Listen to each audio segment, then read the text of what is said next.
Get me to put a video up every week. I'm probably gonna aim for every Wednesday. Dang, you haven't recorded a fancy league video in 3 weeks.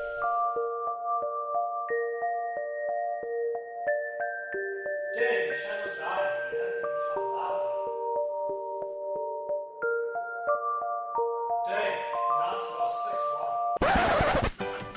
yet. Dang, United lost 6-1. Oh my word, so Spurs put 6 past United. That is absolutely... Wait. Hang on a second. Liverpool lost 7-2. Right, hello. So I know I said I was going to post one of these every week, but like I said in the first one of these, I'm quite lazy, and the reason I started doing this was to try and upload more regularly. But we're back, never fear. We've got game week 2, 3 and 4 to catch up on. Quite a lot's happened, as you saw from that first. I think Liverpool took a bit of a battering. So did United, so you know, take the wins with the losses. But yeah. Jason. A few moments later.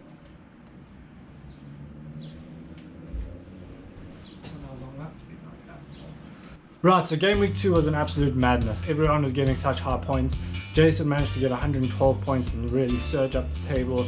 I myself and my main team managed to get 91 points, which was also a big score. Managed to push me up the table. There were some other big scores. I'm not going to go into detail about all of them, otherwise this episode is going to be about 45 minutes long. There were some upsets as well this week. Man United lost 3-1 to Crystal Palace. Some might not call that an upset with the form that United have been in recently, but I suppose we can all agree that United should have taken home the 3 points on this one. Another notable result in game week 2 was the current table toppers Everton beating West Brom 5-2. They've been scoring a lot of goals, and if you don't have Everton players in your fantasy league team at this point, then I'm not quite sure what you're doing. Moving on to game week 3, we saw Man United beat Brighton in true Man United fashion, 10 minutes after the final whistle should have gone.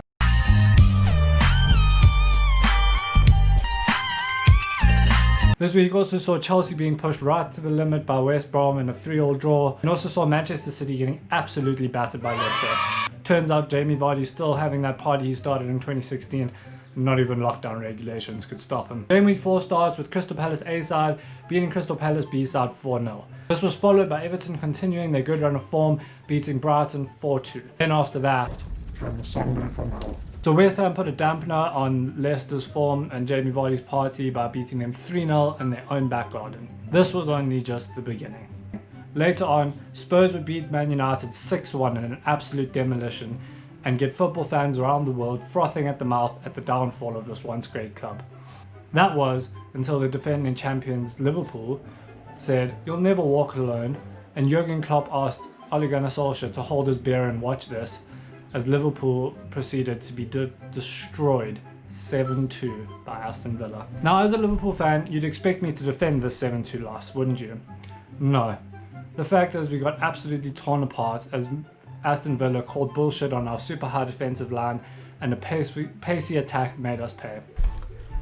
This was just made worse by another woeful performance from Adrian and a few lucky deflections, and the final score 7-2, well, I mean, I'm not going to say it tells the tale of the game, but at the end of the day, the final score is the final score.